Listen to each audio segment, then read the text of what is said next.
Hey guys, Marianne Elliott from 360 Mortgage Solutions. So today I wanted to jump on and talk to you about something that I'm seeing is more and more common in the market at the moment, and that is rent vesting. So a lot of my first home buyers, or some of them at least, are starting to look at options for them to purchase their first investment property rather than purchasing their first home to live in. So before we get into that, a really quick rundown on what is rent vesting. So effectively rent vesting is where you are renting the place where you live. It might be a room, you just need to rent a room, or you might be renting a big house because you've got a big family, and you are purchasing a property that will be an investment. Now, long term, you may look to sell this property and put the sale proceeds towards the purchase of your owner occupied. You might continue to grow your investment portfolio and then use the equity you have grown in that down the track to buy your owner occupied, or you may continue renting forevermore and build your investment portfolio instead.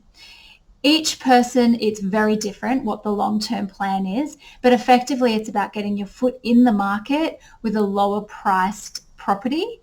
A lot of people might prefer to live in a really nice suburb, but purchase a rental property where the yields might be really good or the capital growth might be really good. It may be in another suburb, another state, wherever it might be, where the numbers add up. It's a lot less of an emotional purchase than it is do the numbers stack up type purchase. So that's rent vesting. Let's look at the pros and cons. Now, there are pros and cons with both. So you absolutely, here's my disclaimer, need to chat to a mortgage broker and potentially accountant or financial planner to make sure that you're making the right decision for you and to make a decision based on all the facts.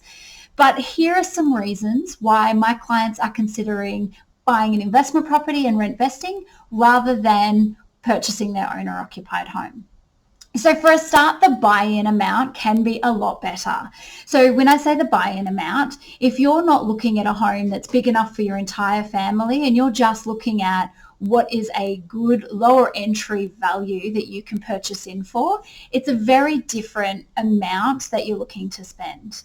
So a lot of my Rentvestor clients are looking at more your unit or apartment style properties that have a good rental yield and not so much a block of land that they can build a home in or build a family in.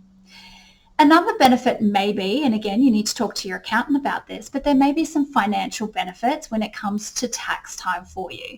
So being able to claim back some certain things when it comes to an investment property, as opposed to when it's your owner-occupied property and there's nothing you can claim. Another pro that some of my clients are finding is that when they're purchasing an investment property for that lower cost, they have their foot in the property market. So if the capital growth continues, they have a property that is continuing to grow in value rather than trying to build their savings up as quickly as the property prices are increasing. Have a look at some of the cons because as with everything, we need to look at both the good and the bad. Sometimes it can mean that if you've got a couple of investment properties or one investment property and then you're looking to purchase your owner occupied, it could hinder your borrowing capacity. So it might be a question of, should we sell this investment property down the track? And if you sell it, are there capital gains involved? All these sorts of things that you then start to need to think about and work out if it is impacting your borrowing capacity when you're looking to purchase your owner occupied property.